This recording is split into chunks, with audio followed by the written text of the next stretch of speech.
Thank you very much. La Santa Ignoranza is translated into Italian. So, the problem is not so much the relationship between secularization and democracy. You can have religious democracy. Boston with the Puritans, Geneva with Calvin. You can have despotic secular societies, communist societies, for instance. The problem of our societies is that we are secularized societies. We are totally secularized. Religion now is no more at the core of our culture, our identities, and our practices. When we debate, for example, about Islam, what do we oppose to Islam? We oppose two things. One is the European values, okay, and the second thing is the Christian identity of Europe. But the problem is there is no connection between the Christian identity of Europe and the European values.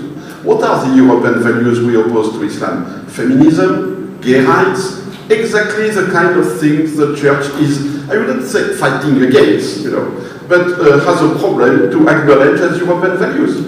Exactly so.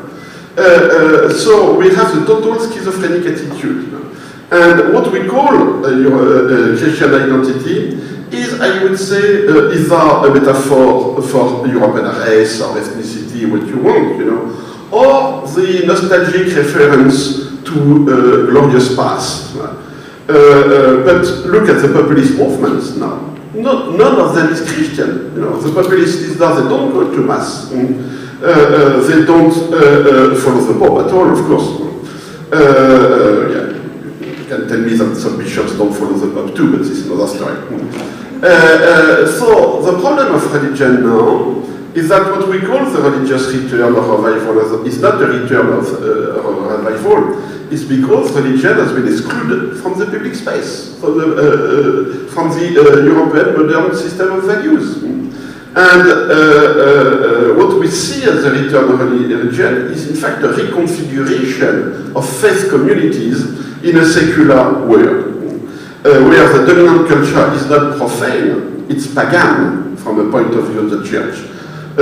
John Paul II and Benedict were very clear on that. The contemporary European culture is pagan. No, it's not just profane.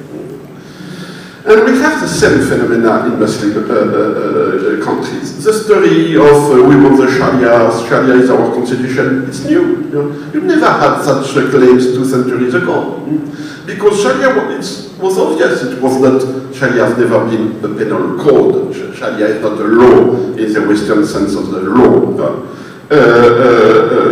Sharia was more or less implemented at the level of the civil society by the judges, but has never been Sharia.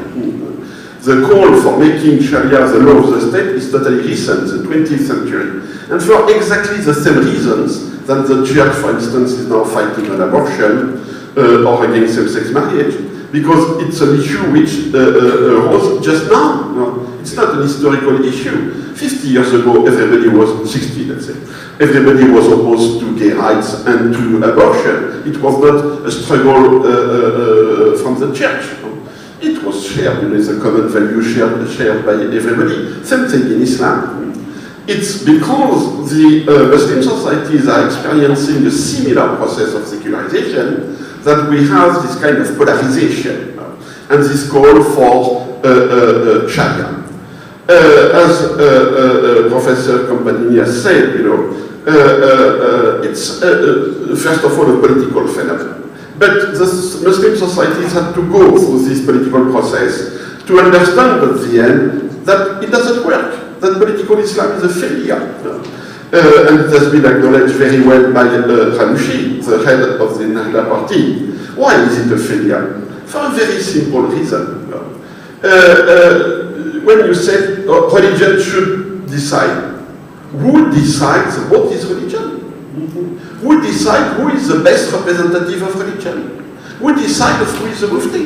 Who decides of what is Sharia? And there is one answer, political power, or just power. It's always the state which decides what is the place of religion in a society. All states are secular. all states are secularizing religion. We see that in Iran in front of us. You know. There is no more a state religion, there is a state ideology. But the Iranian society is the most secular society of the Middle East now, thanks to the mullahs. You cannot transform a religion into a state policy because you kill religion. It's exactly what is going on now. So it's why I'm speaking of the forced secularization of Muslim societies now.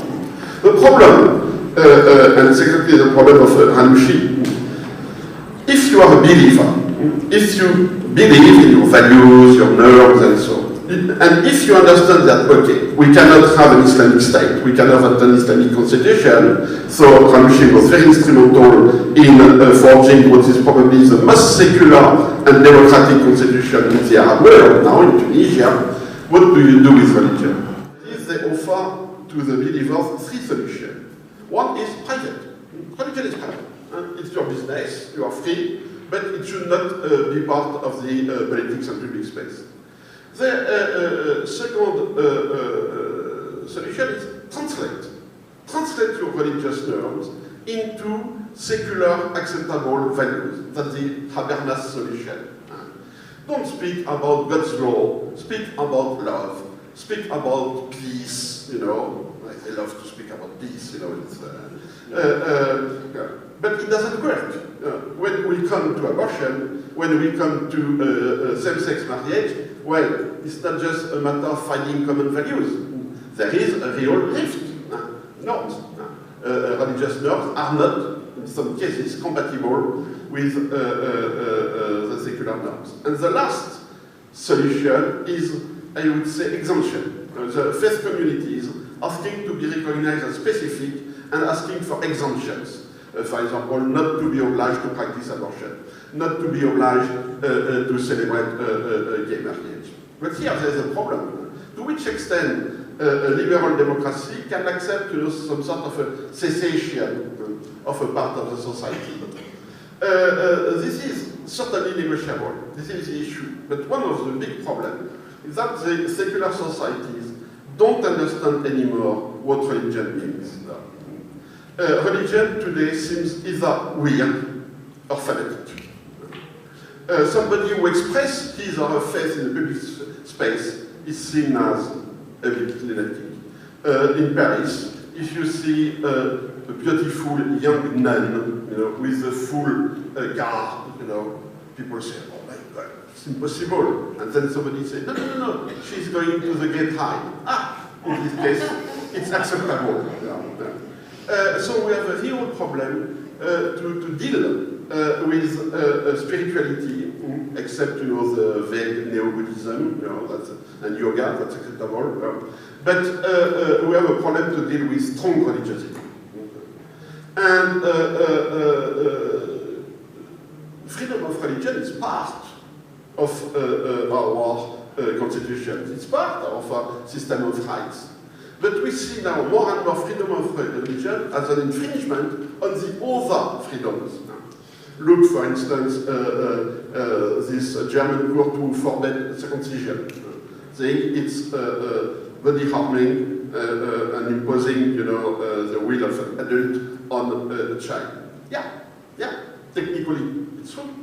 But if you refuse that the parents, you know, transmit the religious tradition to the children, what do you do with religion?